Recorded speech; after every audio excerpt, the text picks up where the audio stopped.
کچھ دیر میں اپنے اور اپنے عزیزوں پر اوصیکما و نفسی اپنے آپ کو نصیحت کروں گا اور آپ کو۔ ہم اسی مٹی سے بنے ہیں۔ پہلا سجدہ ہماری ولادت کی یاد دلاتا ہے، دوسرا سجدہ ہماری موت کی یاد دلاتا ہے، اور ان دونوں سجدوں کے درمیان جو قیام ہے وہ زندگی ہے، اور وہ استغفار پر مشتمل ہے۔ کیا کرتے ہیں دو سجدوں کے درمیان؟ استغفار، استغفر اللہ ربی واتوب الیہ۔ زندگی کا دوسرا نام استغفار ہے، اور استغفار کا مطلب ہے اپنے رب سے رابطہ۔ جن کا اپنے رب سے رابطہ نہیں ہے وہ آپ کو کتنے ہی سجے ہوئے نظر آئیں، سمجھیں ناکام ہیں۔ جن کا سب سے رابطہ اچھا ہو، سب سے تعلقات بحال ہوں، مگر ان کا اپنے رب سے تعلق نہ ہو، سمجھیں وہ ناکام ہے۔ اس لیے کہ جن کا اپنے رب سے ہی رابطہ نہیں ہے ان کا گھر والوں سے بھی اچھا رابطہ نہیں ہے، ان کا اپنے دوستوں سے بھی اچھا رابطہ نہیں ہے۔ یہ جو استغفار ہے یہ اپنے رب سے رابطے کو کہتے ہیں۔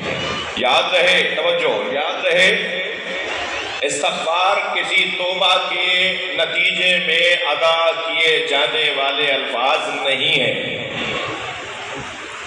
کسی گناہ کے انجام دینے پر توبہ کی صورت میں ادا کیے جانے والے الفاظ کو استغفار نہیں کہتے۔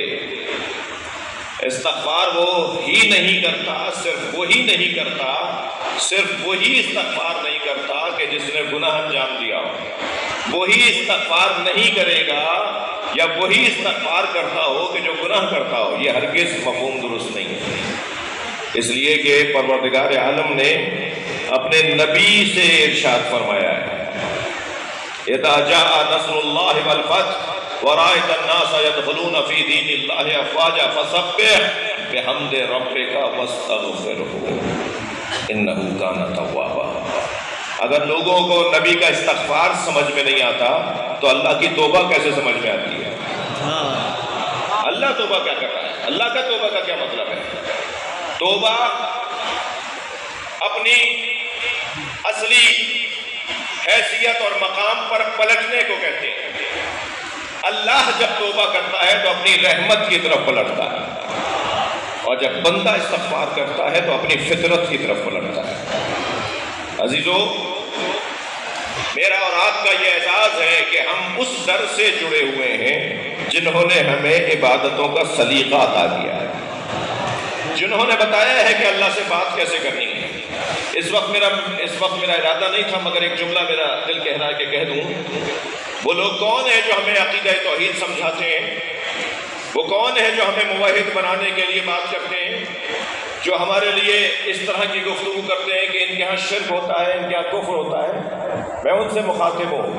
آپ کے تو منہ سے یہ جملہ اچھا ہی نہیں لگتا، اس لیے کہ آپ ہاتھ پیروں والا اللہ مانتے ہیں اور ہم علی کا بتایا ہوا اللہ مانتے ہیں۔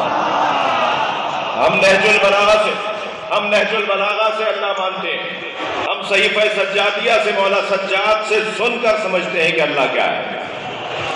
عقیدہ توحید بہت روشن ہے۔